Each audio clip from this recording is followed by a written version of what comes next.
audición para que aprendas la lengua y la cultura del pueblo Cahuascar en Yetacualo.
Saludo a estas jornadas.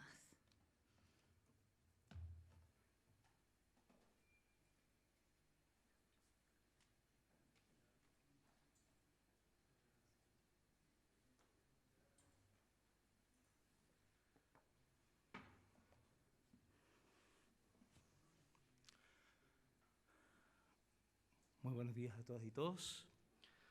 Un saludo cordial y afectuoso desde la Patagonia subantártica a las autoridades, expositores y a todas y todos los invitados a este importante acto, donde se inicia el seminario sobre descentralización financiera y fiscal en Chile, el que se ha denominado "Sin lucas ni control, no hay descentralización".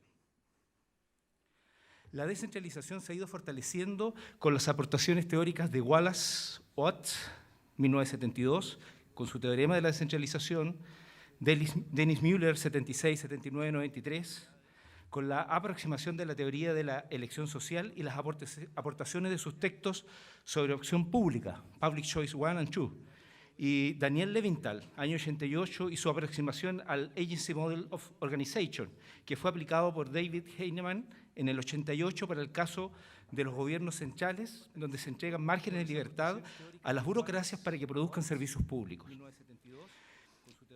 En las últimas décadas, los estados se han visto enfrentados a importantes presiones ciudadanas que han venido solicitando la redistribución de la autoridad, el desarrollo de nuevos mecanismos de regulación a través de negociaciones, cooperación, todas basadas en la confianza y valores. Legals 2001.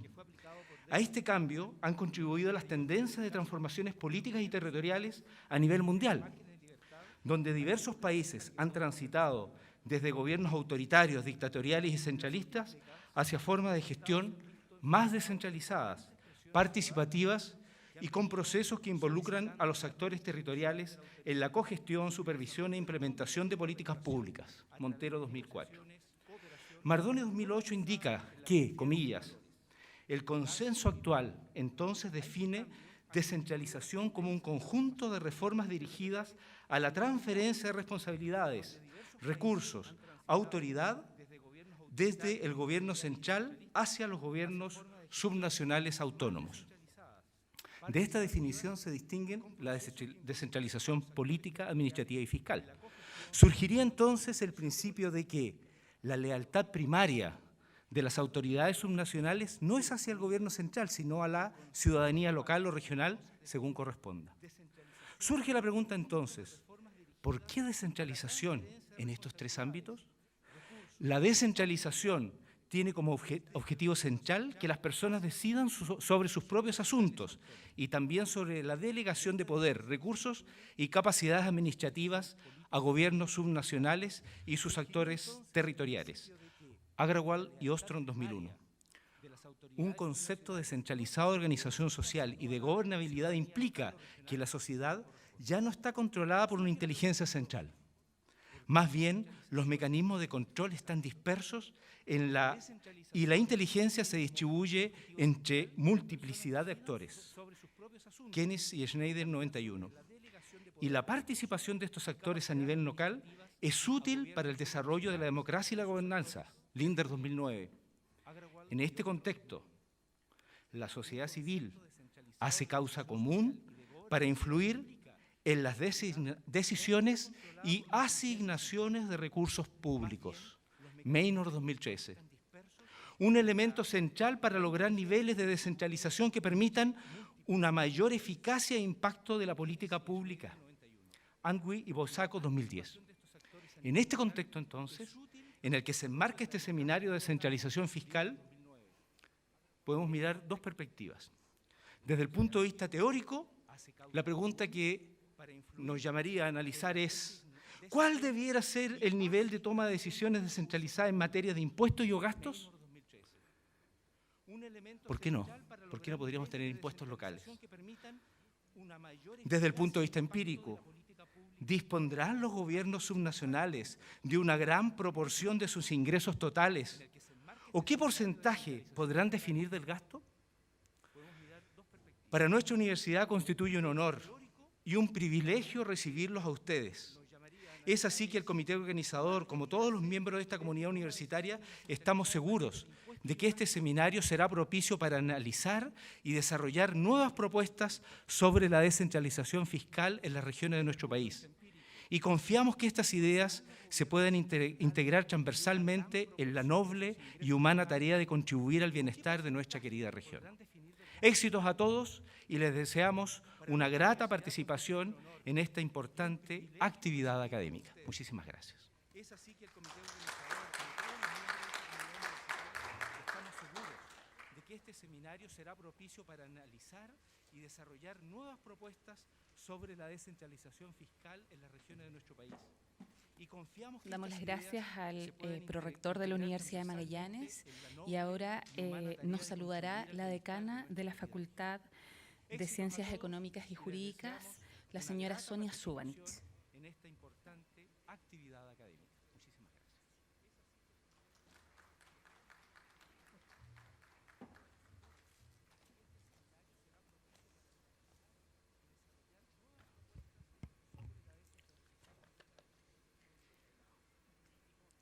Buenos días a todos y todas. Les doy la bienvenida a las autoridades, a los ponentes, a académicos, estudiantes y público en general que hoy día está conectado con nosotros, a este seminario sobre descentralización financiera, que convoca expertos con el fin de debatir y reflexionar sobre esta temática absolutamente pertinente en nuestra universidad y región.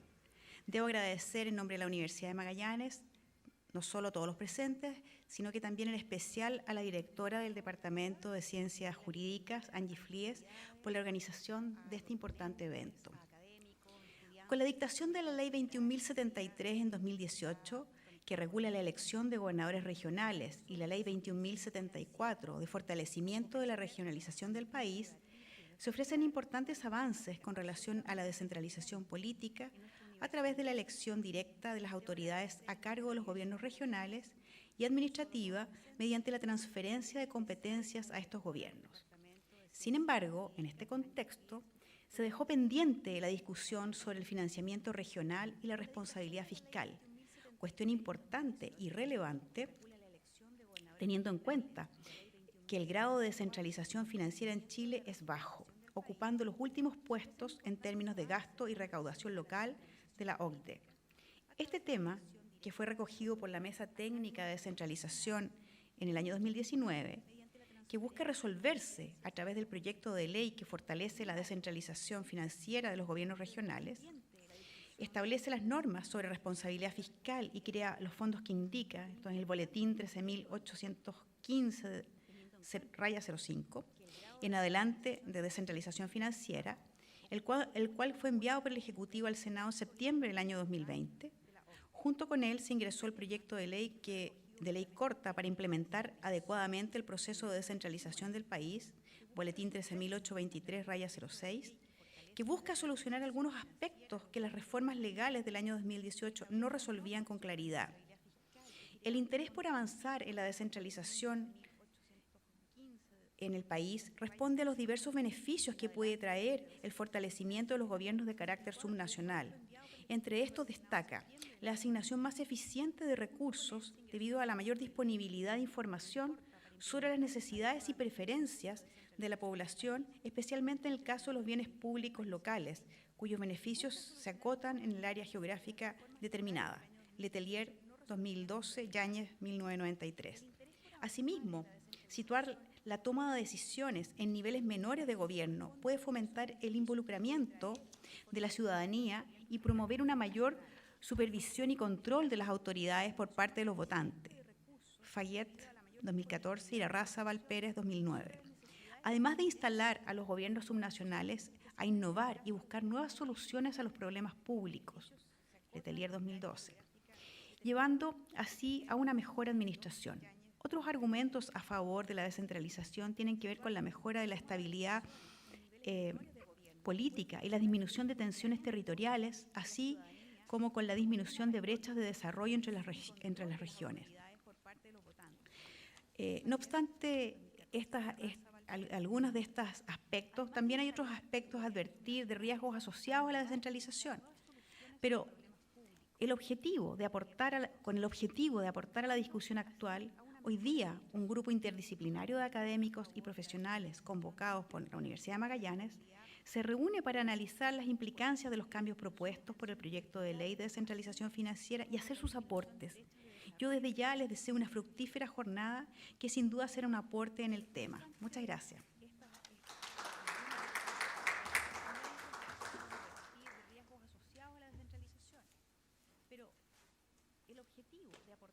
Con el objetivo de aportar a la discusión actual, hoy día un grupo interdisciplinario de académicos y profesionales convocados por la Universidad de Magallanes. Damos las gracias a la decana de la Facultad de Ciencias Económicas y Jurídicas y dejamos con ustedes ahora al director del Centro Universitario de Estudios Financieros y Fiscales, don Álvaro Magasich.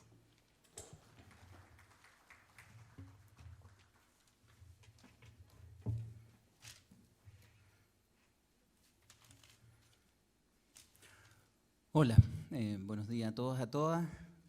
Primero que todo, agradecer la presencia del señor prorector, de la señora decana, de todos los académicos acá presentes, de ustedes, de Egon, Natalia, Ismael, que nos acompañan por el internet.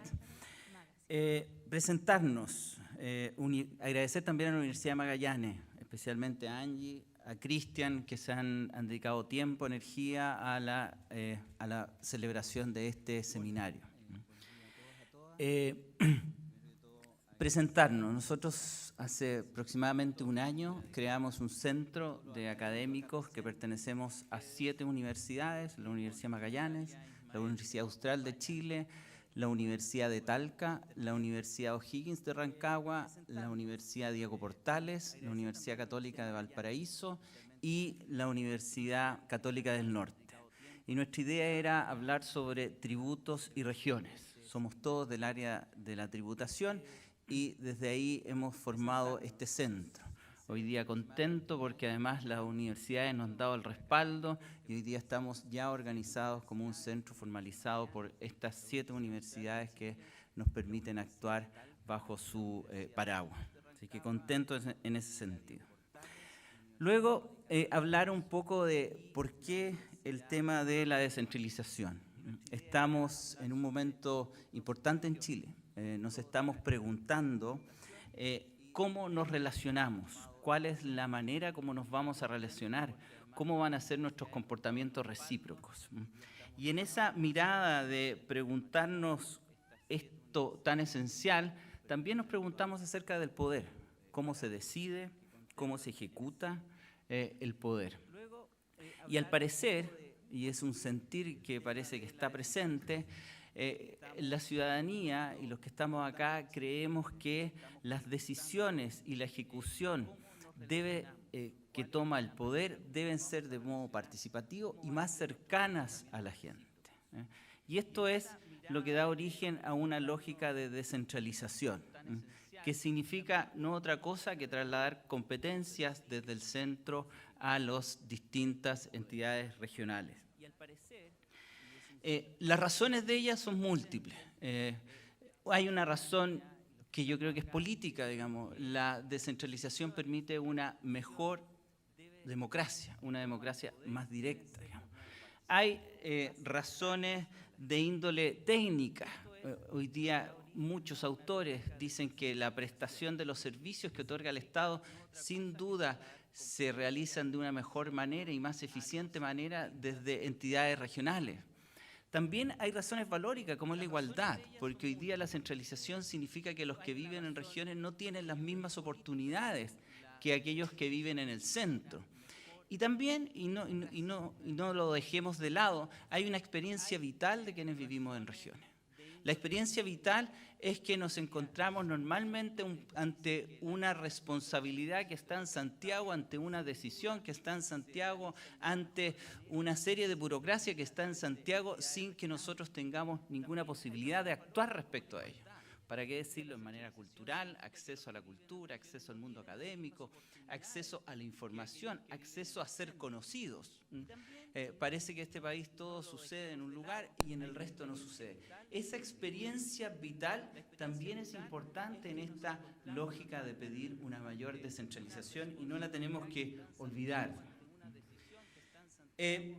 Ahora, este grupo, entendido que la descentralización se puede concretar en distintas formas de organización estatal, sea federalismo, sea autonómico, sea un sistema unitario descentralizado, lo que entiende es que bajo eso tiene que haber un sustrato material y jurídico, sin el cual esta lógica de transferencias de decisiones cercanas no va a poder existir. Y ese sustrato material y jurídico es lo que nosotros denominamos descentralización fiscal y financiera. Y de ahí el nombre de este seminario. Sin lucas no hay descentralización porque no hay los recursos para que decidamos, para que ejecutemos las políticas de acuerdo a lo que la comunidad más cercana quiere. Y sin control, esa descentralización real va a ser ineficiente, va a ser corrupta, va a ser clientelar y por lo tanto no podemos permitir que eso suceda. Y la manera de contrarrestar eso es a través de un control efectivo. Y de ahí nuestras ideas. No más en esto, digamos, y esperemos que en el seminario estas ideas tomen carne, tomen concreción. Pero antes de terminar y de dar lugar al seminario permanente tal, agradecer una vez más a la Universidad de Magallanes, una vez más a Angie, a Cristian y a todos los que han hecho posible este encuentro, en primer lugar. Saludar a una compañera nuestra, a Claudia Farías, que es profesora en la Universidad de Talca, quien por distintos motivos no pudo estar presente y nos habría gustado mucho contar con ella, pero está presente acá en espíritu, digamos, y la tenemos presente en este momento. Y por último, poner de relieve un hecho. Yo he participado en muchos seminarios, muchos presenciales, muchos por internet, pero este es un seminario híbrido, donde lo vamos a hacer por internet y lo vamos a hacer presencialmente. Y es primera vez, así que desde ya podemos tener muchos gafes, muchos errores, les pido las disculpas, pero tenemos que ir aprendiendo a conectarnos de esta manera. Así que espero que salga todo bien y que disfruten estos 2 días de discusión en torno a la descentralización fiscal y financiera. Muchas gracias.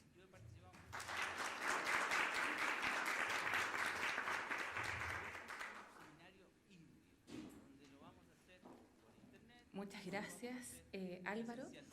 Y en este desafío, ¿cierto?, de este seminario que es de carácter híbrido, Recordarles que estamos transmitiendo vía streaming por el canal 178 HD, por TV Red Cable, por umagtv2.grupos.cl, esto es difícil, ¿ah? Y por la plataforma de YouTube Radio TV UMAG/live. A continuación dejamos con ustedes al señor Cristian García, quien será el moderador de la primera mesa de esta jornada y quien denominada Descentralización, y quien hará la debida presentación de nuestros expositores. Muchas gracias. Buenos días, primero que todo. Bueno, agradecer efectivamente a la Universidad de Magallanes por esta oportunidad, también a felicitarnos igual por la posible creación de este centro universitario, ¿cierto?, de estudios para descentralización financiera y fiscal. Y bueno, pasar a presentar a nuestros exponentes, a quienes también tenemos que agradecer porque entendemos que las agendas son bien apretadas, son personas de muy buen nivel, y yo quiero partir por las damas, partir por Natalia Pietrantilli. Natalia Pietrantilli Domenech. Ella es administradora pública de la Universidad de Santiago de Chile, diplomada en Comunicación y Estrategia Política de la Universidad Autónoma de Barcelona. También tiene un diplomado en Políticas Públicas y Estrategia de Desarrollo de la Universidad de Chile. Es máster también en Estudios Políticos de la Escuela Política de Alto Gobierno del Instituto Universitario de Investigación Ortega y Gasset, afiliada a la Universidad Complutense de Madrid. Y dentro de su trayectoria en el servicio público, ella también logró un alto cargo como subsecretaria de Economía en el gobierno de Bachelet II y actualmente es presidenta del Partido por la Democracia. Ha hecho publicaciones, ha hecho aportaciones y también ha estado presente en la discusión respecto a la descentralización, particularmente en las dos leyes que se han tramitado en el Congreso, que están en trámite, una sobre la administración financiera y la otra la llamada ley corta, o que perfecciona el sistema de traspaso de competencia. También quiero presentar como segundo exponente a don Egon Montesinos. Él es, también tiene un corazoncito militante del Partido Socialista, es asistente social de la Universidad de la Frontera, licenciado en Trabajo Social, magíster también en Ciencias Sociales de la Universidad de Los Lagos, doctor en Investigación en Ciencias Sociales, especialización en Ciencias Políticas de la Flaxo. Fue vicerrector de Investigación y Posgrado y vicerrector de Planificación y Desarrollo de la Universidad de Los Lagos, y también desempeñó un alto cargo como intendente de Los Ríos. Él también ha hecho una serie de publicaciones y también ha estado muy presente en un sinfín de seminarios, también lo tuvimos, ¿cierto?, exponiendo en la Convención Constituyente, y ha hecho una serie de publicaciones y libros también relacionados con el tema de descentralización. Y por último... Ex militante, nada más. Ex militante. Ex militante. Y tenemos también a Ismael Tolosa Bravo. Él es actualmente presidente de Chile, de la Fundación Chile Descentralizado. Es licenciado en Ciencias de la Ingeniería de la Universidad de la Frontera, ingeniero en alimentos, magíster en Economía y Gestión Regional de la Universidad Austral de Chile, y tiene postítulos en Gestión Ambiental y Ordenamiento Territorial de la Universidad Católica de Temuco y especialización en Desarrollo Económico Territorial de la Universidad Alcalá. Bueno, también Ismael participa y ha hecho hartas publicaciones también relacionadas con el tema de descentralización. Así que nuestros tres panelistas tienen un amplio currículum y especialización en el tema de descentralización, por lo tanto, con mucha propiedad pueden hablar del tema. Vamos a hacer tres secciones donde cada uno va a poder hacer una exposición de 15 minutos, y al término de ellas vamos a hacer una ronda de preguntas y respuestas. Así que quieran formular sus preguntas pueden hacerlo por el chat, ¿cierto? O los asistentes acá en la mesa pedir luego de que terminemos el micrófono. Vamos a partir entonces con la primera exposición, 15 minutos cada uno. Les rogaría que por favor midan el tiempo para que no nos alarguemos más de la cuenta. Y partamos con doña Natalia Pietrantilli. Natalia, por favor. Ok, voy a partir yo. Quiero mientras contar, si es posible, que el que sea presidente de un partido es la rareza de mi historia, porque además soy académica en los USACH, etcétera, así que estar en estos temas lejos es lo que me entusiasma, lo que me gusta, lo que me mueve, así que agradecida de la invitación. Bueno, sin lucas ni control no hay descentralización, es una frase bien provocadora, tienen toda la razón. Les pido solo que me puedan ir avisando cuando me quedan 5 minutos. Preparé una pequeña presentación para acompañar mi relato. A mí me corresponde hablar de descentralización administrativa. Y en ese contexto, ¿cuál es... Natalia, no se ve tu presentación. Estás compartiendo tu Outlook. Ah, le están viendo mis correos. Ya, esperamos un poquito. Gracias, Ismael. Solo que me puedan ir avisando cuando me quedan 5 minutos. Preparé una pequeña presentación para acompañar mi relato. A mí me corresponde hablar de... Que no me deja compartir pantalla. Y en ese contexto... Está empezando a compartir ahí, parece. ¿Ahora?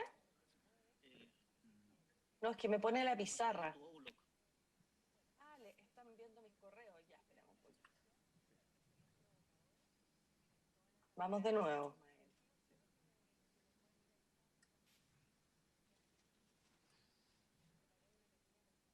No. Bueno, pero... Que no me deja compartir pantalla. Pero ya lo cerré. No, es que me pone la pizarra. Si presionas nuevamente el botón compartir pantalla, abajo. Vamos de nuevo. A la derecha, ahí está. No. Bueno, pero... ¿Ahí sí? Ahí sí, sí. Muchísimas gracias. Muchísimas gracias. Bueno. ¿Cuál es el contexto de hoy día? Porque el mundo a veces la importancia o lo necesaria que es la descentralización. Tenemos una demanda que parece incluso intuitiva por más poder local, por más poder regional. Hay mucha confusión también si la descentralización es el punto de llegada o es el camino. ¿Cuál es finalmente la receta para? Tenemos respuestas muy instrumentales desde el nivel central. Tenemos además, y esto mis colegas han sido parte, una división política sobre este tema que no conoce de ideología. O sea, tenemos detractores y aportadores de este proceso en todos los ámbitos de la diversidad política chilena. Por lo tanto, tampoco es un tema que hayan tomado los partidos políticos como parte de su agenda, porque a lo mejor lo declaran, pero a la hora de materializar esfuerzos por la descentralización es imposible visualizar si esta es una agenda ideológica, porque no lo es derechamente. Tenemos municipios autónomos sin atribuciones y tenemos una ausencia de relación entre lo que pasa en el ordenamiento territorial y llegar a un proyecto regionalista propiamente tal. Yo siempre he sido una crítica de esa frase que dice que Chile no será desarrollado si no es descentralizado. Creo que, por cierto, necesitamos la descentralización para el desarrollo, pero necesitamos otras formas y otros enfoques de política pública que acompañen el proceso de descentralización, que no es un fin, es una ruta, es un camino que nosotros creemos que es el más pertinente y el más atingente para mitigar desigualdades territoriales y, por cierto, para construir política y desarrollo desde los territorios. Por eso la descentralización es muy necesaria, porque necesitamos mayor equidad en los territorios, porque queremos que gran parte de la desigualdad territorial se explica por la realidad de los territorios, su economía, su diseño, su capacidad de agencia. Creemos además que, por cierto, es un aspecto que fortalece la gestión del Estado y que tiene una patita en el fortalecimiento democrático. Lamentablemente, tomando en cuenta todo esto que he dicho respecto de que la descentralización es una buena ruta, que fortalece la gestión, fortalece el proyecto territorial y además fortalece la identidad y la democracia, vamos más lento de lo esperado. Porque por una parte, de hecho, tenemos electos gobernadores, tenemos hace mucho rato, y ya parece, digamos, un chiste de mal gusto, la ley de financiamiento regional discutiéndose en el Congreso, es una ley muy mala además, y tenemos una descentralización administrativa excesivamente burocrática, tremendamente paternalista respecto del centro y las regiones y por cierto que obstruye la posibilidad de generar políticas públicas territoriales o con mayor pertinencia territorial. Por ejemplo, ¿cómo se transfieren las competencias en la actualidad? Tenemos que lo hacen a través de los ministerios y servicios, hay un decreto, se entrega un estudio respecto de la competencia, sobre todo de los organismos sobre los cuales yo quiero sacar la competencia hacia el gobierno regional. Intervienen 4 espacios administrativos: un comité interministerial de descentralización, una comisión de estudios, una secretaría ejecutiva y un tercer experto.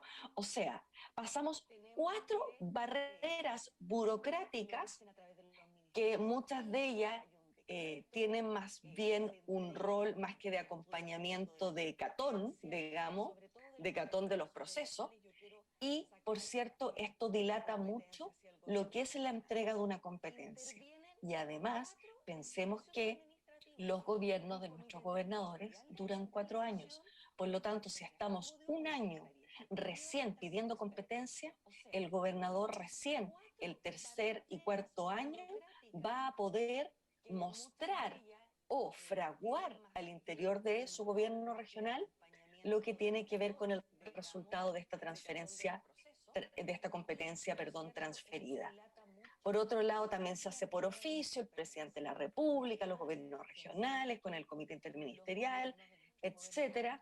Y también hay un sistema de traspaso de competencias que tiene como solicitante a los gobiernos regionales, de nuevo, al presidente de la República, este comité interministerial, más la comisión de estudios, se proponen modificaciones y después vamos hacia los organismos donde se piden las competencias.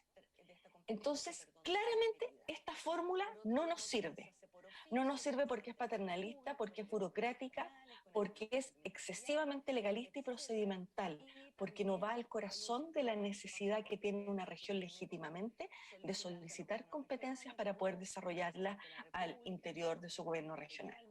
Por lo tanto, debemos, a mi juicio, superar este modelo de Estado unitario a un Estado regional, a una concepción de Estado regional, con un alto grado de autonomía política, financiera y una estrecha relación de cooperación y gestión con los distintos ministerios y servicios públicos, poniendo como foco estratégico el territorio. ¿Por qué?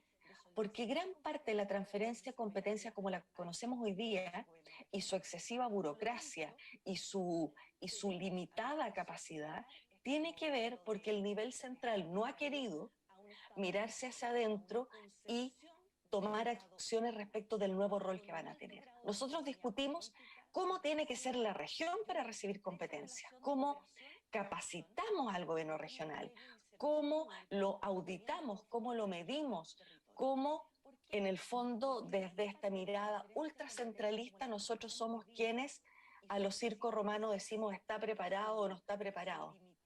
Pero ¿quién ha mandatado? ¿Quién ha discutido? ¿Quién se ha planteado? ¿Qué va a hacer el gobierno central cuando su rol sea más bien el de facilitar estos procesos? Ya no va a ser el de generación de políticas o el de control. Yo creo que hay mucha discusión en los territorios y no hay ninguna discusión de fondo en el gobierno central respecto al nuevo rol que van a tener que tener los ministerios y servicios públicos. Y creo que el que no existe esta discusión habla finalmente del poco incentivo o de la poca convicción de los organismos centrales respecto de este proceso. Este Estado regional, este concepto de Estado regional compatibiliza lo nacional, lo regional, lo local y, por cierto, la cooperación multinivel. Por eso es tan importante esta visión en cuanto a la descentralización administrativa, porque en el fondo nos ayuda a visualizar cómo sería un modelo en el cual, aparte de la autonomía regional, tengamos la capacidad de generar acuerdos, alianzas, convenios, etcétera, con los niveles tanto más locales como nacionales en función de los objetivos. Por otra parte, necesitamos que existan nuevas competencias que permitan a las regiones decidir y gestionar sus prioridades. en materia de fomento productivo, infraestructura y desarrollo social. Claramente, en materia de fomento productivo, la mayor parte de los fondos y programas que hoy decide el gobierno central, a través de los organismos como Cercotex, CENSE o INDAP, deben ser transferidos a regiones. Y, por cierto, en el ámbito social, transferir los programas FOSI, Prodemus, CENSE, en el ámbito de infraestructura, dirección de vialidad, obras hidráulicas, Serviu. ¿Qué es lo que estamos diciendo aquí? Hoy día nosotros estamos transfiriendo competencias asociadas a programitas. Y digo programitas desde el profundo sentido peyorativo, pero no estamos transfiriendo la posibilidad que un gobierno regional cree desde la base, de manera participativa y con vocación regional y territorial, su programa propio de fomento productivo. Porque ¿qué pasa si un gobernador me dice todos los programas todos los programas Corfo que tengo para ofrecer como oferta gubernamental en la región no tienen sentido, o no tienen impacto, o no tienen aspectos territoriales relevantes? ¿No sería mejor entonces que la competencia de fomento productivo estuviera asociada a recursos a disposición y la posibilidad de finalmente rehacer, reformular o reorientar esa oferta gubernamental? Porque lo que muchos organismos entienden hoy día como transferencia de competencias es que a mí me pasen un programa y en vez de decidir desde el nivel central los beneficiarios con el mismo programa rígido, homogéneo para contextos territoriales diversos, que los beneficiarios se definan en la región. Eso no es descentralización, eso no es traspaso de competencia, eso es desconcentrar e incluso cambiar el objeto burocrático. Por otra parte, tenemos que avanzar en instalar las áreas metropolitanas, que es algo que tenemos pendiente, y por cierto, terminar ya con el proceso de ordenamiento territorial para que las políticas que se desarrollen en el territorio tengan un carácter de vinculante. ¿Qué más necesitamos en esta descentralización administrativa? Reducir las funciones del delegado, dejarlos acotados a seguridad y extranjería y fiscalización de servicios públicos. No puede ser que el presupuesto hoy día lo tenga que ver por una parte el gobierno regional y el gobernador, y la coordinación de algunos servicios en materia presupuestaria la siga viendo el delegado. No es prudente, no es eficiente y es no entender o respetar el sentido último de este proceso. Por otra parte, tenemos que abordar de manera urgente las materias contenidas en la famosa ley corta de descentralización, donde me quiero detener en este concepto, que es el de competencia. Hoy día la competencia, que es la clave de todos los males, a mi juicio, dice que es la facultad que poseen los organismos de la administración del Estado para satisfacer las necesidades públicas. Este ejemplo lo he dado muchas veces, pero ustedes que son de regiones les va a hacer tremendo sentido. En la ley orgánica del MOP no sale que el MOP va a ser agua potable rural. Eso fue un programa que se fue creando a través de las leyes de presupuesto. Por lo tanto, si yo quisiera transferir la competencia agua potable rural, no lo podría hacer, porque hoy día la competencia es la facultad que posean los órganos de la administración para satisfacer las necesidades, facultades que están en sus leyes orgánicas respectivas. Por lo tanto, para nosotros, y en esto fue un trabajo en el que también participó Ismael, la competencia debe ser entendida como toda facultad, atribución, mecanismo, plan, programa o cualquier otro modo administrativo de satisfacer una necesidad pública. De manera de que la palabra competencia no sea un cortafuego para poder realmente tomar de cada sector lo que el gobierno regional necesita para crear políticas de desarrollo. Por otra parte, necesitamos poder de mandato, porque a lo mejor el gobernador de Los Lagos no quiere que le den presupuesto para hacer un puente o una planta desaladora. Quiere que el MOP la haga, pero quiere tener la posibilidad de hacer ese mandato y de decidir la inversión regional. Por lo tanto, hoy día también se cae en la trampa de esta ley de financiamiento para entregar un poco de recursos, pero ¿qué pasa con el grueso de la inversión pública que se hace desde el nivel central y se decide desde el nivel central? Para concluir, y esto tiene que ver con lo que decía al principio, nosotros queremos finalmente hablar crear, fortalecer, acompañar un proceso de desarrollo territorial. Y para eso necesitamos la administración, la descentralización administrativa, fiscal y política, que es lo que nos convoca hoy día. Pero no podemos olvidar las políticas sectoriales de reducción de brechas y las políticas sectoriales generales. Estos dos anillos son los que les mencionaba respecto de que hoy día los ministerios no están ni siquiera pensando en cuál va a ser su contribución a este cambio de paradigma, y eso es muy grave. Pero como yo soy una, digamos, optimista de nacimiento, creo que hoy día estamos frente a una gran oportunidad. Si seguíamos en el modelo que estábamos, íbamos a avanzar en la medida de lo posible, íbamos a avanzar con esta descentralización, con estos traspasos, esta ley ancladita, este doble rol político entre el delegado y el gobernador. Pero creo que la nueva Constitución nos abre un espacio virtuoso, porque recuerden además que la existencia del gobernador está en la Constitución. Por lo tanto, yo creo que este proceso es una gran oportunidad, es también un imperativo de reflexión, etcétera, para plantearnos no solo el tipo de sociedad que queremos y a partir de ello, cuál es el nuevo modelo de desarrollo que a mi juicio es y debe ser desde el territorio. Y, por cierto, cualquiera sea el modelo o enfoque que ojalá sea parte de esta discusión, tiene que contemplar un nuevo pacto, no solo social con las personas, sino un nuevo pacto con los territorios. Así que yo siento que en esta tarea muchos de los que estamos acá hemos tratado de incidir en la discusión constituyente porque creo que es hoy día la única puerta de salida a llevar este proceso como corresponde, de fondo y tomando en cuenta todas las complejidades y las brechas que existen, porque de otra manera vamos a seguir dando pasitos pequeños, pero que no van a generar el impacto deseado. Muchas gracias. Muchas gracias, Natalia. Estuvimos muy bien en el tiempo. Vamos a dar espacio ahora para la siguiente presentación.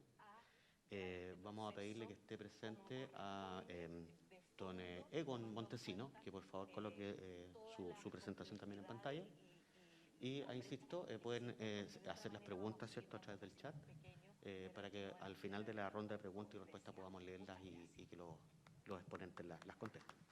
Egon. Muchas gracias, Natalia. Estuvimos muy bien en el tiempo. Hola, ¿qué tal? Muy buenos días a todos y todas. Saludo cariñoso desde la República Independiente Autonómica de Los Ríos para la región autonómica de Magallanes.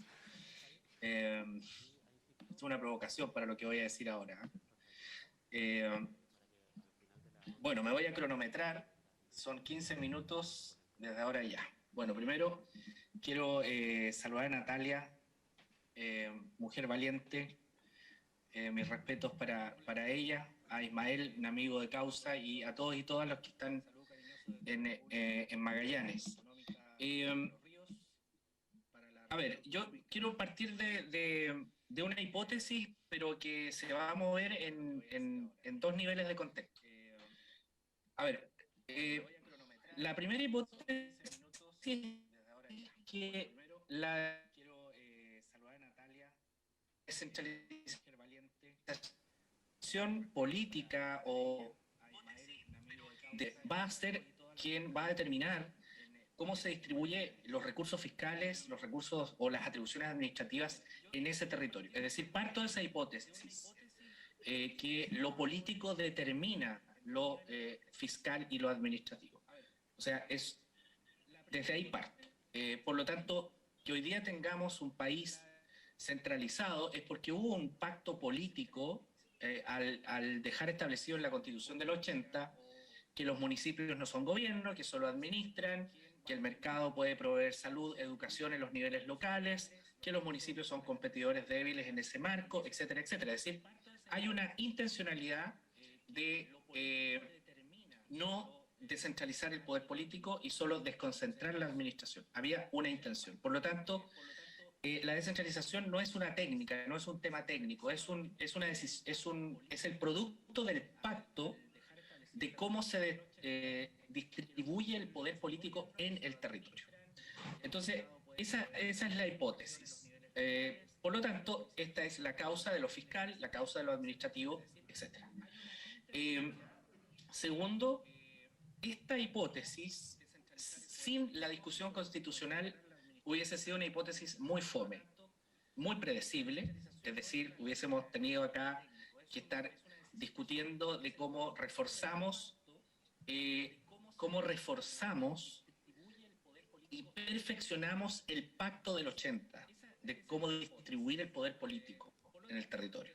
Hubiésemos estado entrampados en cómo aumentamos el FNDR, creemos por ley de presupuesto un fondo para reducir la desigualdad, etcétera, etcétera.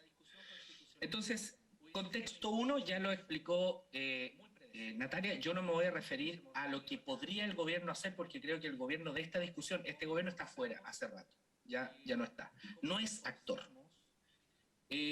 Por lo tanto, podría ser un actor secundario el próximo gobierno en esta materia de cómo distribuir el poder político en el territorio, pero con reglas del juego que ya determinan qué hacer en materia fiscal y administrativa. No hay forma, o si no, preguntemos lo que pasó en el 2013 y el 2018 cuando se aprobaron estas reformas y, en definitiva, la presencia del delegado presidencial regional es el producto de ese pacto. Entonces, el contexto de la nueva Constitución es, creo, el contexto al cual hay que mirar. Y en ese sentido, creo que la distribución del poder político en el territorio, en este nuevo contexto, a lo menos debiera considerar cuatro aspectos que van a ser determinantes para lo fiscal y lo administrativo. El contexto de nuestra trayectoria previa, es decir, por más de que deseemos contar con un modelo federal, por ejemplo, contar con un modelo distinto al que tenemos, hay que mirar nuestra trayectoria desde pre-1810, 1810, desde 1810 a 1833, desde 1833 a 1925, desde 1925 hasta 1974, del 74 hasta al 80, el 80 hasta ahora. Hay que mirar esa trayectoria, hay que poner atención.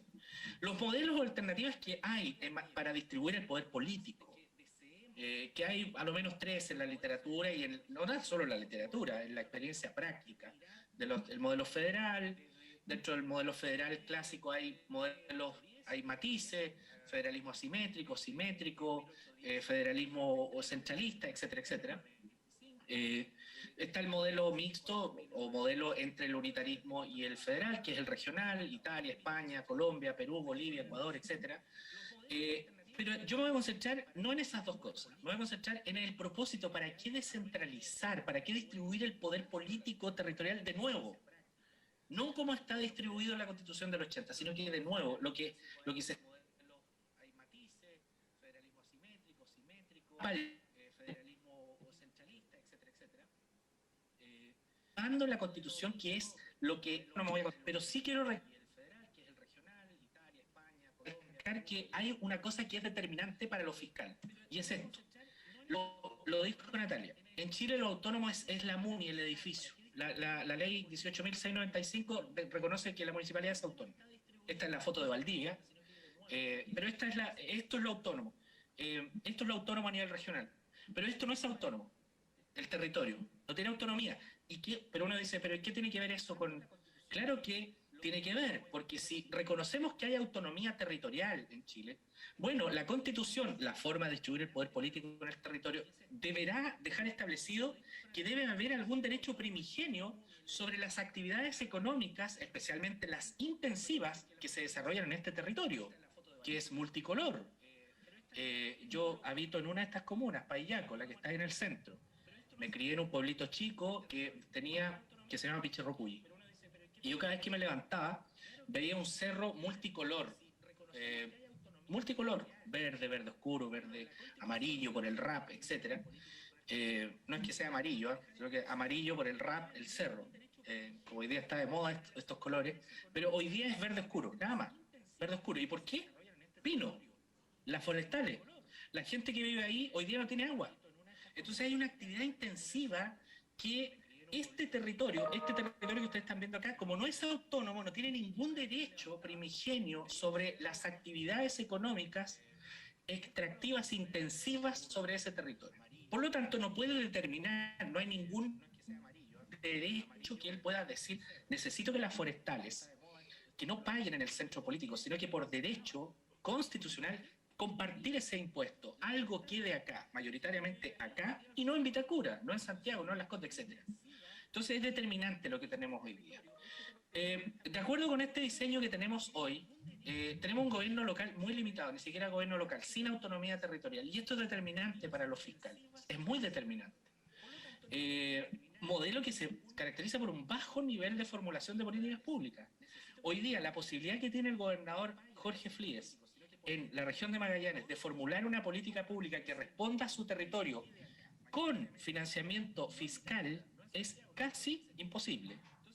Él formula una política pública y luego de formularla va a tener que mirar hacia arriba al ministerio a ver si arma un convenio de programación que venga y le ponga el 70 o el 80% del financiamiento y el GORE poner el 20 o el 30% del financiamiento para ver si puede resolver ese problema que es propio de Magallanes y no de Aysén, Los Lagos o Arica. Entonces la posibilidad de formular, no implementar, formular políticas públicas territoriales con financiamiento fiscal, a lo menos un piso que le asegure un mínimo de financiamiento, hoy día no existe. Ninguno de los dos niveles de gobierno son constitucionalmente reconocidos como gobierno. Esto es una limitante que muy poco se ha hablado y que, en definitiva, a mí me ha extrañado mucho que los alcaldes no lo planteen con locura. Con locura, digo, con locura conceptual, con locura de decir, oiga, por favor, ya reconózcanos como gobierno. Lo primero que le pedimos a la Constitución, que los municipios sean gobierno. Y que eso es determinante. Hacer gobierno es distinto a hacer administración. Al menos ustedes que son abogados, de aquí habrán algunos constitucionalistas, debe haber alguna consecuencia de que te declare como administrador o te declare como gobierno. ¿Qué alternativas hay? No me voy a concentrar, sino que me voy a concentrar en esto. Le voy a dedicar los 6 minutos que me quedan a este tema. Independientemente de cómo vamos a distribuir el poder político en el territorio, ya sea con modelo federal, algunos le llaman federal moderado, o cuasi federal, regional, o un Estado unitario descentralizado, corregido, como lo que tenemos hoy día, creo que a lo menos hay 5 problemas que hay que resolver en el territorio. Y esa definición de cómo distribuimos el poder político trae una consecuencia inmediata que es descentralización fiscal y atribuciones o competencias administrativas. Hay 5 problemáticas que hay que resolver en el territorio. Uno, la desigualdad territorial. Hoy no da, ya esto lo dice mucho Remis, Natalia y todos los que estamos en esto, no nos cansamos de decir, hoy no da lo mismo donde se nace. No da lo mismo, si usted nace en el campo, si usted vive en el campo y la casa en el campo no es su segunda o tercera propiedad, por favor no confundir, sino su primera propiedad, es donde usted nació, y usted tiene un ingreso per cápita de 150.000 pesos, y ustedes son 4 miembros, y usted vive en el campo, en una zona apartada, y esa misma persona está en la ciudad, la que está en la ciudad tiene mucha más ventaja que aquella que está en el campo, por el solo hecho de vivir en la ciudad. ¿Por qué? Si te enfermas a las 3 de la mañana, te da una neumonitis fulminante, te pillas sin benzina al auto, el riesgo de morir lo tiene el que vive en el campo, no el que vive en la ciudad probablemente. Es decir, vivir en un territorio apartado hoy día es determinante para tu futuro. Entonces, esa es una, desigualdades territoriales. 2, falta de reconocimiento autonómico territorial. Y no tan solo de reconocimiento autonómico territorial, sino que también de nuestros pueblos originarios. Es decir, el movimiento social territorial de Aysén el 2010 no es porque estaban estupendamente bien viviendo en Aysén. Los movimientos autonómicos de Magallanes no es porque están totalmente bien en Magallanes. La demanda de tener subsidio al gas en Aysén para tener una calefacción digna no es porque estén pasándolo estupendo. Los problemas que hemos tenido en Chiloé, que dio producto al plan Chiloé, no es porque los chilotes estén, porque hay un cierto abandono del Estado.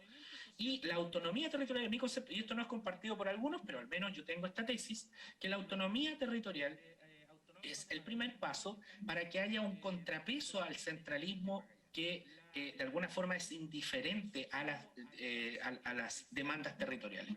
La autonomía no lo soluciona todo, por cierto que no lo soluciona todo, así como el centralismo no lo soluciona todo, la autonomía tampoco, pero hoy día no tenemos esa autonomía, no tenemos la posibilidad de que los territorios puedan ser determinantes en la definición de sus políticas. Tercero, y que hablar de nuestros pueblos originarios, no hay esa posibilidad hoy día a nivel regional.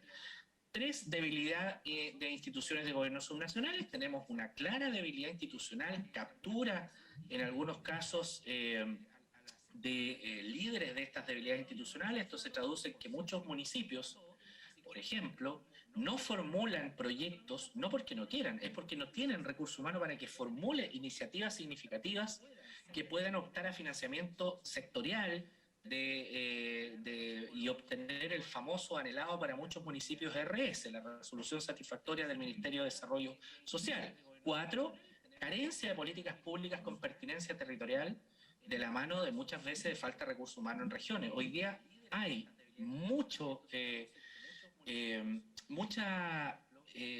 ¿cómo llamarlo? Hay mucha necesidad, especialmente por la elección de los gobernadores regionales, de formular políticas públicas con pertinencia territorial. Pero, en definitiva, la imposibilidad de que un ministerio que tiene planificado el país de manera top-down, de arriba hacia abajo, comparta esas definiciones a nivel territorial, porque no hay una debida definición competencial para ese tema. Y el quinto, perdón, ahí hay un 4, pero es quinto, déficit democrático y ausencia de contrapeso social y político que se traduce en que los servicios públicos desconcentrados muchas veces estén capturados por parlamentarios que tienen buena llegada con los presidentes nacionales de partido. Aquí hay una presidenta nacional, discúlpeme, presidenta, por decir esto, pero hay evidencia política suficiente como para afirmar que parlamentarios chantajean a presidentes para poner a su gente en los servicios públicos de regiones, y eso se traduce en captura. No hay nada de malo que un parlamentario quiera tener un buen cuadro profesional como seremi o como director de servicio, pero cuando se provoca ahogo de la democracia y la élite política regional, y que finalmente no haya contrapeso a decisiones nacionales, bueno, se produce lo que tenemos en nuestro país, que finalmente no hay una élite política regional que pueda tener cierto grado de lealtad con el territorio y solo hay lealtades nacionales. Me quedan 30 segundos y la propuesta un poco coincide, no voy a entrar en profundizar en esto, con lo que planteó Natalia, que es una propuesta de Estado regional que básicamente asegure derechos por, aumentando la recaudación o el gasto fiscal. Ahí hay que discutir si nuestra discusión sobre la descentralización fiscal, una vez que tengamos un modelo de carácter autonómico regional en nuestro país, que creo que para allá va la cosa, asegure que tengamos un aumento ya sea en la recaudación y el gasto, o en el gasto, o en ambos, pero hoy día estamos muy bajos. Me imagino que Ismael lo va a profundizar eso, pero estamos muy bajos en el gasto fiscal y en la recaudación fiscal comparado con otros países similares a los nuestros. Me pasé 5 segundos, pero ya creo que estamos en la hora. Muchísimas gracias. Muchas gracias, Egon, como siempre, un gusto escucharte. Y agradecer también, siempre tan ponderado con el tiempo. Muchas gracias. Bueno, vamos a dar paso a Ismael, que sería la última exposición de esta mesa, para que luego hagamos la ronda de preguntas y respuestas. Así que los que nos siguen por redes sociales pueden hacer sus preguntas a través del chat, y bueno, los asistentes acá las van a poder formular al término de la exposición de Ismael. Ismael, adelante, por favor. Bueno, muchas gracias. Voy a compartir una presentación para ir orientando. Voy a poner el cronómetro, de todas maneras igual. Vamos a dar paso a Ismael, que sería la última exposición de esta mesa. Quiero partir compartiendo algunas reflexiones. En la Comisión Asesora Presidencial de 2014, que también me tocó participar y presidir la Subcomisión de Descentralización Fiscal, planteamos 2 elementos consustanciales a la descentralización política, administrativa y fiscal, y que tienen que ver con 2 variables que creo que tienen que estar en la discusión de descentralización, que por un lado es el fortalecimiento del capital humano subnacional, y por otro lado profundizar la participación y el control democrático de las políticas públicas. Tengo la impresión, porque regularmente, tanto con Egon o con Natalia, nos invitan a varios seminarios, que ya hay un diagnóstico conocido. Y creo que hemos estado haciendo un esfuerzo para pasar del diagnóstico al cómo resolver los problemas de centralismo que tiene Chile, y creo que hay otro elemento que también es un desafío, que es cómo generamos confianza también en las instituciones y en lo que estamos dialogando. En ese sentido, compartir algunas cifras. Chile tiene un gasto público que corresponde solo a un 23% del Producto Interno Bruto, cuando Finlandia, Bélgica, Francia, Dinamarca, Portugal, Australia, Italia tienen un gasto público por sobre el 50% de su Producto Interno Bruto. Ismael, parece que tu presentación parece que no está avanzando, solo se ve la primera lámina. No, tranquilo. Sí sé a dónde va. Si ahora vemos desde el punto de vista del gasto subnacional autónomo, que es lo que planteaba Egon, en Chile solo el 14,5% del gasto público es ejecutado por los gobiernos subnacionales, cuando el promedio de países unitarios en la OCDE es del 27,4%. Si nos vamos después al dato respecto de los ingresos subnacionales, entonces solo un 16,5% de la recaudación de impuestos es recaudado a nivel subnacional, cuando el promedio de la OCDE es cerca del 29%. Es decir, tenemos un espacio para avanzar, y lo importante es definir cómo hacemos para lograr al menos llegar al promedio de estos datos de países OCDE. Hay dos fórmulas, o al menos dos fórmulas: aumentando los ingresos propios de los gobiernos locales y gobiernos regionales, y por otro lado aumentar las transferencias a los gobiernos locales y gobiernos regionales. Respecto de lo primero, tenemos también dos formas de hacerlo. ¿Cómo aumentamos los ingresos propios? Por un lado, proponiendo nuevos ingresos, y por otro lado, proponiendo medidas para aumentar la recaudación de los actuales. En ese sentido, en la Comisión Asesora del 2014, nosotros planteamos una serie de propuestas vinculadas a nuevos ingresos, y que tienen que ver, como por ejemplo, para entrar en el cómo terminar con la exención en el pago de las patentes comerciales a la industria extractiva. Estamos hablando de que áridos, pesca industrial y forestal no pagan patente, la minería paga una patente propia. Por otro lado, sobre todo en aquellos espacios territoriales que tienen plantas generadoras de energía, la posibilidad de poder crear una patente eléctrica, a lo mejor una norma que incentive el soterramiento de cableado aéreo en zonas urbanas y con multas que sean de beneficio local, o este impuesto especial a la tala de grandes empresas forestales. Las grandes empresas forestales en Chile no pagan impuesto predial, pero para no afectar a aquellos predios pequeños, entonces propusimos que fuera con un predio sobre 200 hectáreas. Cuando propusimos esto, una de las editoriales de La Tercera fue que con esta propuesta poco menos que se acababa la industria forestal en Chile. Y también abordar el fenómeno de los puertos en los municipios puertos. Porque en consecuencia los puertos o la actividad portuaria no deja mucho a los municipios, y se estaba planteando también la posibilidad de avanzar a lo mejor en una tasa portuaria territorial. En una primera propuesta era más o menos $1 por tonelada transada, de beneficio local y de beneficio de las comunas que están aledañas al tránsito portuario. Pero también es necesario avanzar en la posibilidad de poder crear impuestos locales. Entonces, aquí tenemos una discusión. Me tocó exponer hace una semana atrás en la Convención Constitucional, y me preguntaba el convencional Arancibia, el ex almirante Arancibia, y es que para plantear un principio que voy a ver después, el de mejorar, digamos, los ingresos de los municipios, los impuestos locales no podrían significar a lo mejor una carga tributaria mayor para las personas que viven en estos espacios territoriales. Yo dije, esa es una manera de verlo, pero la otra manera de verlo es como, por ejemplo, y para ser práctico, si usted va a Quito y se aloja en un hotel en Quito, hay una ordenanza municipal de enero del 2017 que se actualizó, una ordenanza antigua, en el cual usted, cuando le pasen la factura, ni siquiera se da cuenta, va a fluctuar entre $1.50 y $5 por habitación por noche de impuesto local, que se destina íntegramente al hermoseamiento de la ciudad y a mejorar las condiciones para recibir muchos más turistas en Quito. Ese tipo de posibilidades es las que hemos estado poniendo sobre la mesa. De la misma manera, cuando se ha propuesto medidas para aumentar la recaudación de los actuales, creo que hay una que tiene que ver también con la equidad territorial.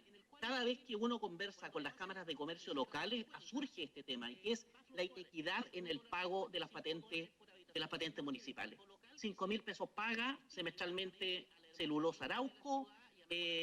Regularmente estamos viendo que un kiosco paga más que las grandes tiendas, y esta es una posibilidad que con voluntad política se puede corregir dentro del corto plazo. Inclusive vimos la manera, o planteamos una fórmula de hacerlo, que era reformar el reglamento de la ley de rentas municipales. La última modificación al reglamento fue el año 2008. ¿Y por qué se produce esto? Se produce por un fenómeno particular en Chile. Nosotros sabemos que una empresa que tiene sucursales en varias comunas declara su capital propio en la comuna donde tiene su casa matriz. Regularmente estas casas matrices están en Santiago, Providencia, Las Condes, Huechuraba. Y en función de ese capital propio, la ley establece que se le puede cobrar como máximo 8.000 UTM de capital propio. O sea, si yo tengo capital propio superior, tengo que cobrar ese 0,5, ese 0,25% de patente hasta 8.000 UTM. El tema de que, por ejemplo, Falabella en Temuco, desde donde yo vivo, pague cerca de 20.000 pesos de patente, se da porque actualmente la distribución de lo que le corresponde a cada municipio con sucursal de patente se da en función del número de trabajadores por sucursal. Como ustedes entenderán, en Chile existe un fenómeno que se llama el multiroot, y por tanto la mayoría de los trabajadores asociados a Falabella en Temuco no está contratado con el RUT o del giro principal o con el RUT de Falabella.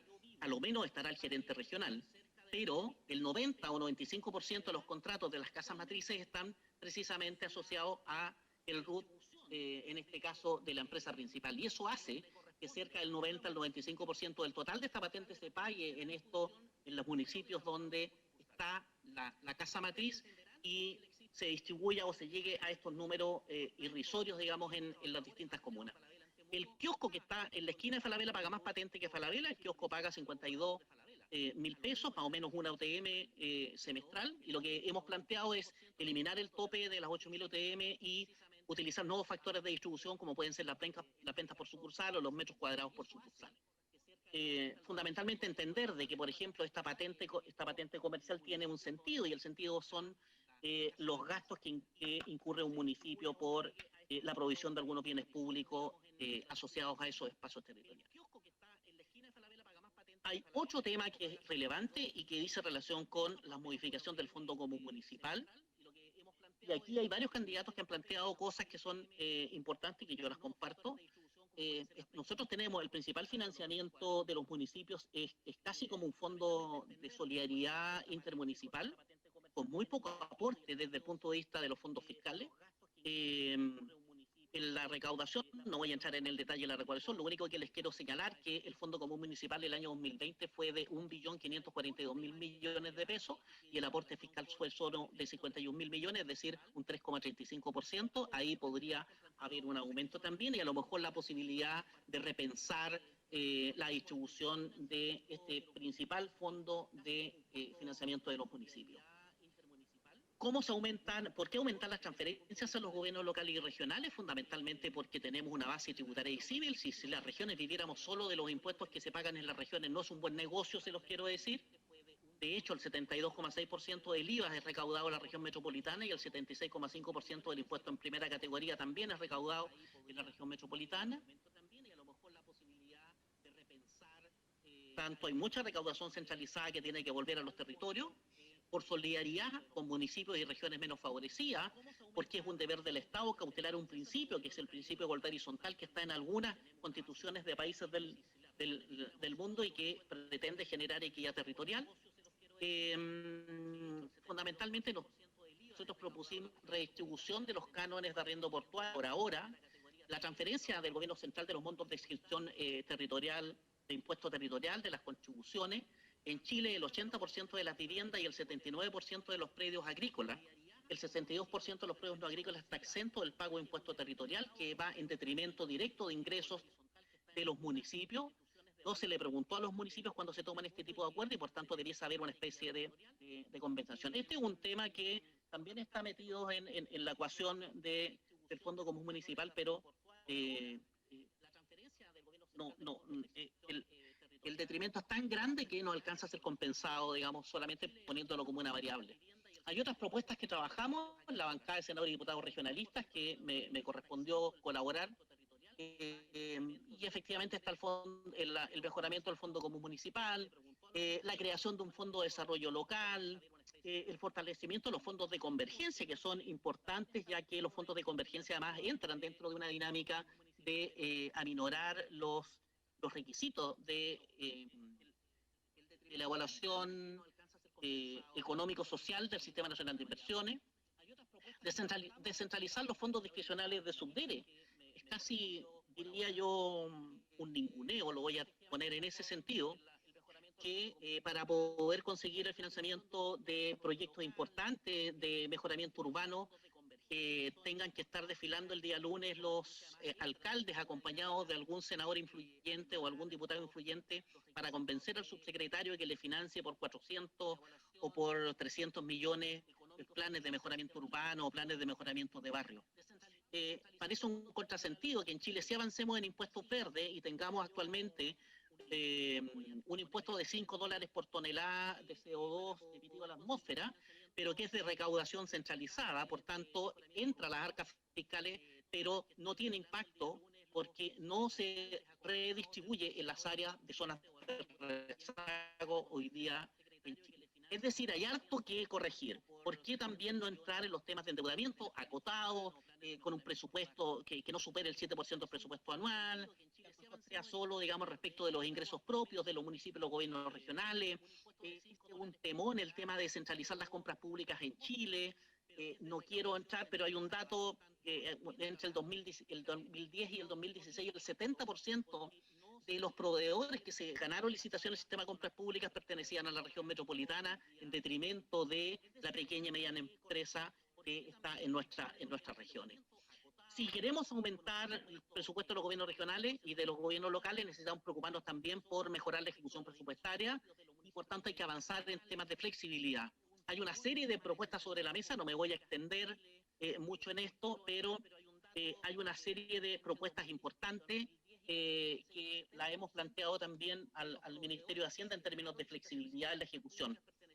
Hoy día hay algo que se recoge en la ley de descentralización financiera a los gobiernos regionales. Yo comparto también que no es una buena ley, creo yo que consolida la tutela tanto de la IPRES y la Subdere respecto a los gobiernos regionales, pero hay algunos elementos que a mí me parece interesante que tengamos que discutir. Uno es el consolidar que el responsable del anteproyecto regional de inversiones en una región sea el gobernador regional y que los servicios públicos deben dar cuenta al gobernador regional.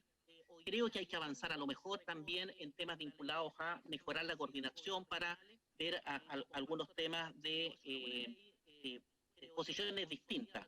Hay que avanzar en flexibilidad, el tema de los saldos no ejecutados como saldo inicial de caja es algo que es positivo. Hay normas para mejorar, digamos, los temas vinculados a la responsabilidad territorial. Y por último, decir cómo se traduce esto, cómo se traduce esto en la nueva Constitución. Por un lado, consolidar la descentralización, Estado centralizado, con el apellido que sea, o con el primer nombre que sea, regional, como sea, pero descentralizado. Establecer el principio de equidad y solidaridad interterritorial, que es este principio que dice que es responsabilidad del Estado el proveer de la misma cantidad y calidad de bienes públicos a los ciudadanos independientes del lugar del territorio. Suficiencia en el financiamiento de competencia, es decir, ya no más competencias sin financiamiento, interdicción en la arbitrariedad presupuestaria, fin a la discrecionalidad, autonomía fiscal y regional que nos posibilite conversar el endeudamiento, el establecer tributos regionales y locales, coordinación fiscal para mejorar la articulación multinivel e interinstitucional, responsabilidad fiscal para avanzar en transparencia, rendición de cuentas y probidad, el principio de eficiencia en el gasto público para tener una ley de presupuesto basado en indicadores y metas de eficiencia, avanzar en presupuestos del financiamiento de competencia, es decir, no más competencias sin financiamiento, interdicción en la arbitrariedad presupuestaria, fin analizado, o a lo mejor comprometer un porcentaje de leyes que operativicen estos principios. Eso es lo que tenía preparado y gracias, digamos, por la invitación y poder compartir estas reflexiones con ustedes. El principio de eficiencia en el gasto público.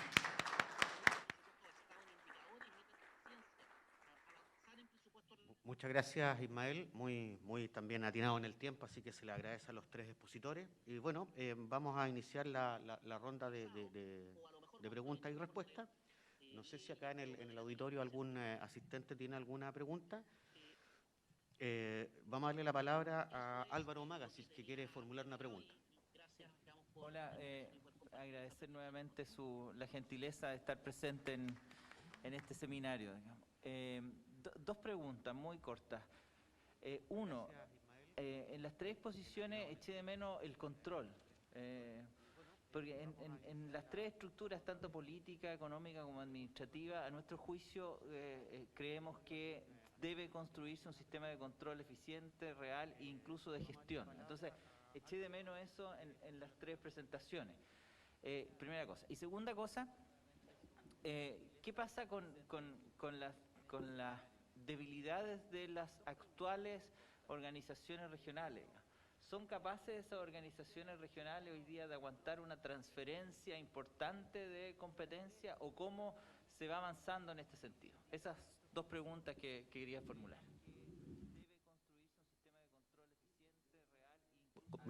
A los tres, así que partamos por el mismo orden, a ver si Natalia pudiese partir respondiendo, por favor.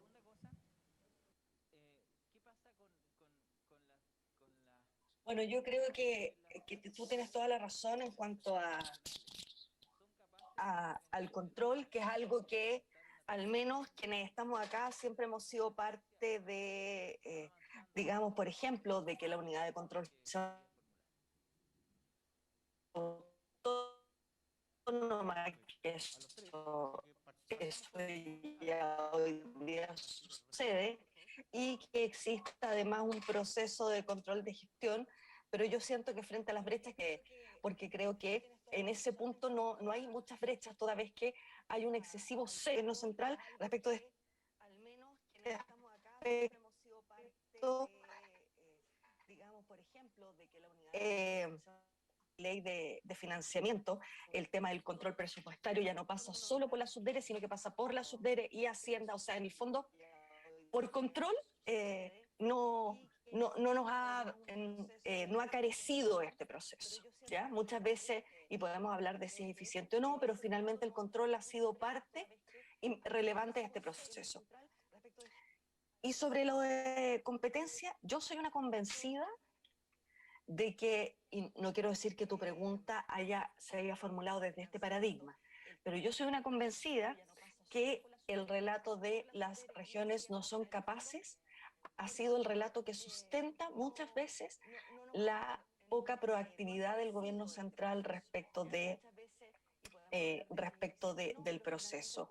Creo que hay que avanzar con una política de, ojalá, retención de capital humano avanzado en las regiones, sin duda, pero creo que hoy día la estructura que se diseñó en los gobiernos regionales, con los perfiles de los jefes de división y con la experiencia, no solo administrativa, sino que además la experiencia de las carencias del territorio, hacen que yo en lo personal no tenga ningún reparo respecto a que los gobiernos regionales están en forma para recibir competencia y para ejercer gestión pública en el territorio. Por cierto, no todas las regiones son iguales, no todas tienen el mismo nivel de desarrollo, porque está además asociado básicamente a cuál es su competitividad en términos económicos, etcétera. Pero creo que en cuanto a su estructura administrativa y funcionaria, yo no veo que allí haya un problema o que pueda ser un factor que detenga o que impida poder lograr una transferencia de competencia efectiva. ¿Egon? Sí, bueno, lo mío en realidad fue a propósito, porque creo que, yo parto como me gusta tirar hipótesis, creo que el control es lo que más Chile puede dar una cátedra al resto del planeta sobre cómo controlar política, administrativa y financieramente a los criollos de regiones, a quienes habitamos en regiones. Es decir, hoy día el control que tiene la Subdere, el control que tiene DIPRES sobre los gobiernos regionales es increíble, o sea, es un castigador, ni siquiera control. Hay una especie de síndrome de Estocolmo instalado en los funcionarios de gobierno regional que terminan adorando a quien te castiga. O sea, mucho temor de que no se van a equivocar en poder errar en un tiempo que permita gastar a fin de año lo que le asigna la DIPRES. Entonces, yo creo que el control hoy día a Chile tiene una buena escuela, tiene una buena trayectoria. El punto es el siguiente, y ahí yo creo que va la pregunta a ustedes. ¿Qué pasaría, por ejemplo? Voy a poner el ejemplo de la región de Los Ríos, que lo conozco bien. Esta región está preparada con 130 funcionarios del gobierno regional, para administrar hasta 50.000 millones de pesos. ¿Qué pasaría si el próximo año, sin constitución nueva, sino que con un gobierno nuevo que diga, ¿sabe qué? Me dio un ataque de descentralizador fiscal y el FNDR del gobierno regional y todos los gobiernos regionales no va a ser de 50, va a ser del doble, 100.000 millones de pesos. El FNDR. Ahí tú, si no vas acompañado, porque vas a aumentar el FNDR, si no vas acompañado esa decisión de fortalecer, por ejemplo, la unidad de control de este gobierno regional, que es una persona, y la Contraloría General de la República, que trabajará en 40 personas, si no va acompañado de ambos procesos, puede generar cierto riesgo de crisis fiscal, de gasto, probablemente no se va a gastar esos recursos, etcétera, etcétera. Distinto es si tú dices, mire, no vamos a doblar el FNDR. El FNDR va a quedar sus 50.000 millones de pesos. Lo que vamos a hacer es que vamos a hacer que el gobernador regional, el gobernador regional como figura política, va a incidir en el gasto fiscal de vialidad y el servicio de INDAP, que son los que le interesan, por ejemplo, a este gobernador regional. Va a incidir en la decisión. No va a tener en el FNDR los recursos de INDAP o de vialidad, sino que INDAP y vialidad van a seguir ejecutando esa plata, pero con decisión de una autoridad regionalizada. Pero el control lo sigue haciendo vialidad e INDAP y Contraloría. Tú no le pasas a un fondo autónomo, porque el FNDR es autónomo, no le pasas recursos, no doblas los recursos del FNDR. Ahí es donde está el riesgo, porque si tú vas a doblar los recursos del FNDR, tiene que ir acompañado de eso, de aumentar los funcionarios del gobierno regional y aumentar el nivel, el personal destinado a Contraloría, por ejemplo, tanto interna como regional. En el caso de Perú, tanto el Congreso de la República como la propia Contraloría General de la República establecieron en sus distintos informes que uno de los graves problemas es que la descentralización no estuvo acompañada de mecanismos de control que le asignaron a los nuevos gobiernos regionales recursos frescos que no tenían, sin mecanismos de control. Y ahí ahí más bien pasa lo que plantea Samuel Simontero y todos los autores que leyó José Maripani al comienzo, que efectivamente plantean los riesgos de la descentralización asociados a corrupción, a mal uso de recursos, etcétera, etcétera. Por lo tanto, creo que... y otra cosa que pasó en Perú también, que fue que hubo ministerios que transfirieron problemas, le pasaron los problemas a las regiones, pero no le pasaron decisiones de recursos fiscales, sino que transfirieron planes, programas, que eran un problema de administración a nivel nacional. Por lo tanto, tú transfieres y descentralizas no poder político, fiscal, sustantivo para una región, sino que le transfieres un problema. Entonces, ahí hay que también ponderar qué tipo de control y cuándo hablamos de control. Si el gobernador o los nuevos gobiernos regionales van a tener tutela fiscal y administrativa sobre fondos cuyos gobiernos regionales no están preparados, no técnicamente, sino que humanamente para administrar ese volumen de recursos, o si el control va a ser por oposición. Es decir, yo, gobernador, decido sobre un servicio desconcentrado que está en mi región, pero que no necesito mecanismos de control administrativo, sino que son control de oposición. Esa es lo que puedo decir al respecto. Bien, muchas gracias. Ismael, ¿tu apreciación? Mi apreciación es que, bueno, lo que dice Mario Marcel está contenido en lo que nosotros citamos a Marcel 2008 sobre las dos formas de descentralización fiscal, por ingreso y por gasto. Y lo que señala Egon es precisamente eso. Yo puedo tener un mayor porcentaje de gasto de decisión mía, pero yo decido respecto de, pero sigue ejecutando ese gasto, digamos, el servicio determinado. Y por otro lado es fortalecer los ingresos propios, que tienen mucho más autonomía. En el proyecto de ley corta de descentralización hay un capítulo de fortalecimiento de la unidad de control. De hecho, con Natalia participamos en los contenidos, en elaborar esos contenidos.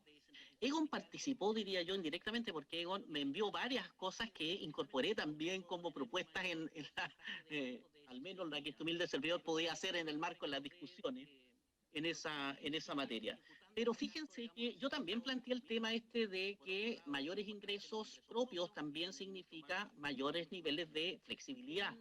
Y hay un tema que es fundamental. No es posible que cada vez que el gobernador regional quiera hacer un programa propio a través de Glosa 5.1, por ejemplo, y necesita modificar el presupuesto, se demore 8 meses en la DIPRES y la toma de razón de Contraloría. Eso hace que sea, obviamente, el proceso de ejecución una tortura. En consecuencia, eso fue lo que se demoró, por ejemplo, un programa que sacó el gobernador en Los Lagos y se demoró 8 meses en poder autorizarse. Yo sé que actualmente el gobernador Flies tiene 3 o 4 instrumentos de elaboración propia que están hoy día durmiendo el sueño de los justos en el escritorio del ministro de Hacienda. Ese es un tema que hay que resolver. Y cuando hablamos sobre suficiencia de los temas vinculados a competencia, estamos diciendo de que la competencia tiene que venir asociado no solamente con el financiamiento, también con el recurso humano para poder ejercerla. Cuando hablamos de responsabilidad fiscal, ahí hablamos sobre transparencia, sobre rendición de cuentas, sobre probidad. Creo que hoy día necesitamos hacer un doble clic respecto al funcionamiento de las corporaciones, por ejemplo. No solamente las corporaciones municipales, sino que también las corporaciones de desarrollo regional, que en algunas regiones funcionan bien, pero en otras, debo reconocer, han tenido problemas importantes, como el caso de la región de la Araucanía, donde hay procesos judiciales inclusive detrás. Entonces, sí hay áreas respecto de las cuales necesitamos hacer un doble clic para mejorar, digamos, el control, bajo la lógica de mejorar la transparencia, la rendición de cuentas y aumentar la probidad, que es una exigencia ciudadana hoy día de la institucionalidad. En este desafío que planteé, que es la generación de confianza, la probidad y la rendición de cuentas es un elemento consustancial para consolidar el apoyo ciudadano, para profundizar los procesos de descentralización en Chile. En el chat para Natalia la formula Cristóbal Jiménez, él es alumno de la Universidad de Magallanes, y Cristóbal le pregunta a Natalia, ¿cómo podría la descentralización ayudar en la compleja situación que se vive en la región de Magallanes respecto del alza del precio de los combustibles? Tengo que hacer una aclaración. Acá han habido históricamente demandas, reclamos, protestas, inclusive hace menos de un mes atrás hubo una toma de la carretera, donde un grupo de manifestantes de propietarios de vehículos señalaba justamente esta alza excesiva, pensando que Magallanes es una de las ciudades o las regiones productoras, ¿cierto?, de combustible. ¿Cómo podría la descentralización ayudar en la compleja situación que se vive en la región? A ver, tal como señalé, yo creo que la descentralización es un coayudante de un proceso de desarrollo territorial, pero que tiene otras variables, como por ejemplo, yo fui directora del Comité Interministerial para el Desarrollo de las Zonas Extremas. Por lo tanto, entiendo que hay zonas del país que por su ubicación geográfica, por su tipo climático, etcétera, necesita cierto tratamiento especial en algunos.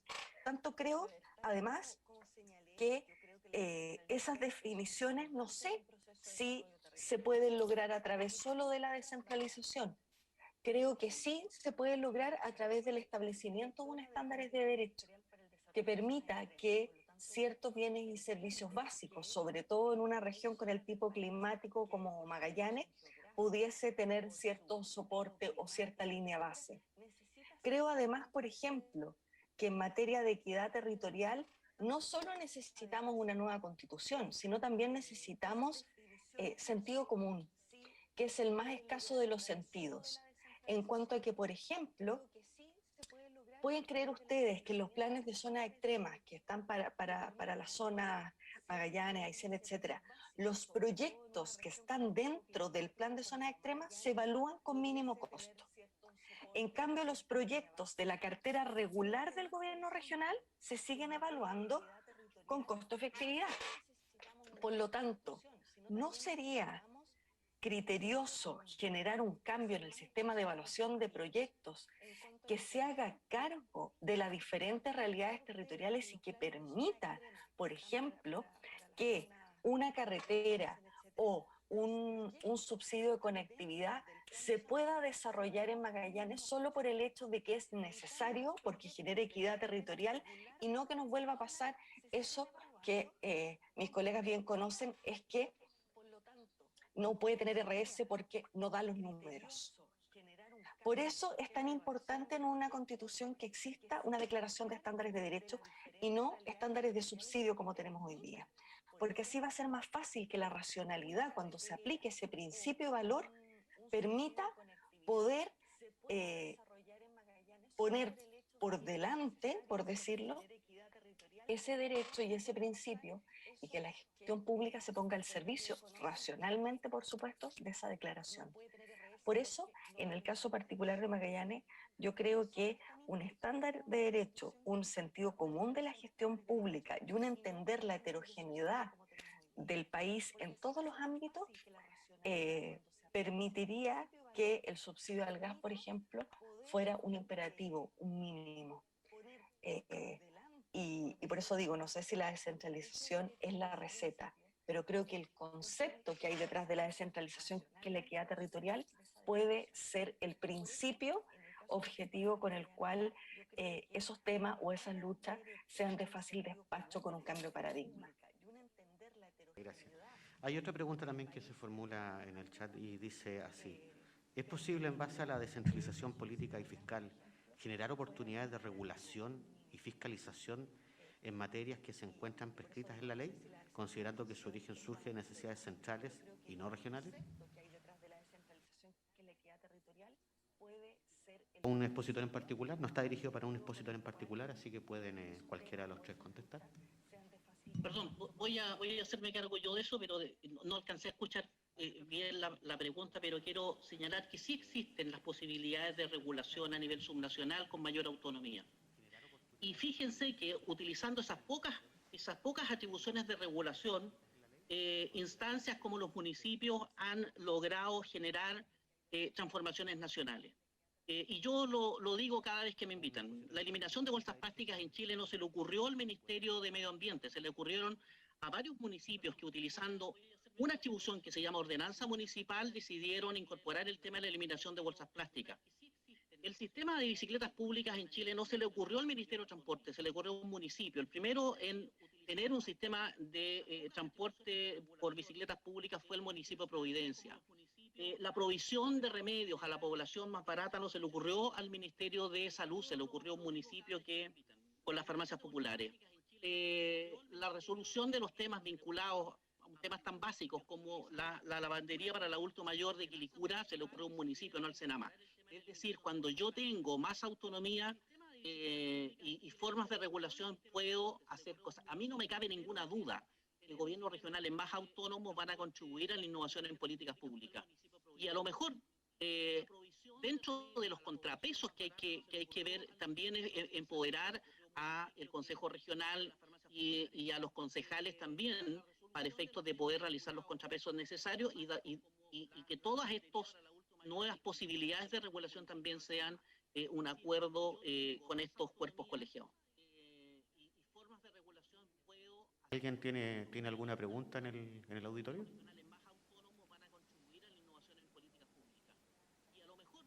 No. Bueno, Creo que damos por terminado, y además justo en el tiempo, esta primera mesa sobre nuestro seminario de descentralización.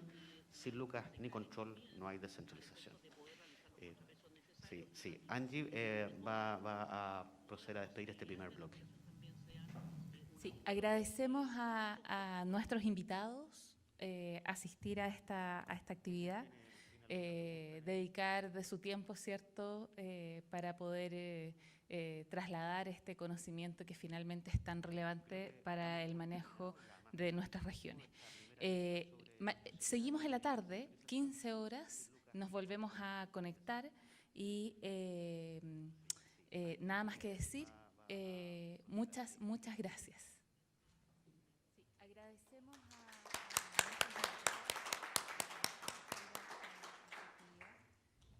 ¿Se pueden retirar, chicos? Nos vemos en la tarde.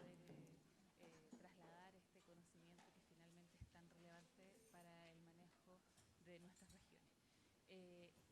Seguimos en la tarde, 15 horas, nos volvemos a conectar y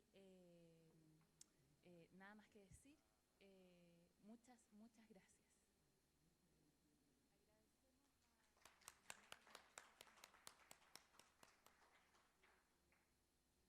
¿Se pueden retirar, chicos? Nos vemos en la tarde.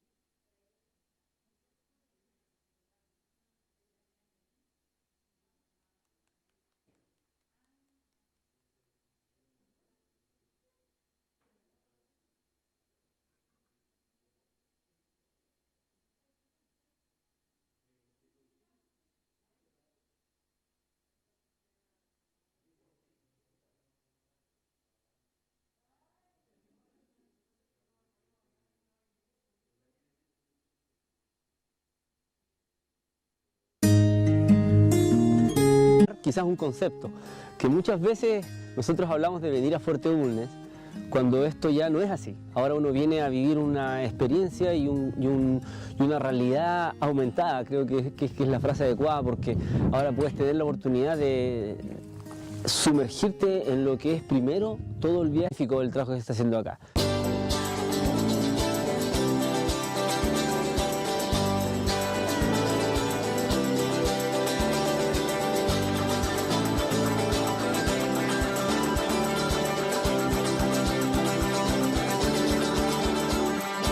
La idea de empezar a vincularse con las universidades, que son encuentros estratégicos, es entender de que si bien este parque se alimenta del concepto de turismo, de un turismo distinto, que es un turismo también más patrimonial, trabajando con recursos históricos de alto valor, es entender también de que nuestros lazos principales son con las generaciones que van a formar parte también de esto que es el área del turismo en esta región. Entonces entender por una parte, presentarles este proyecto que es bastante innovador a lo que tradicionalmente se conoce en turismo en este lugar y empezar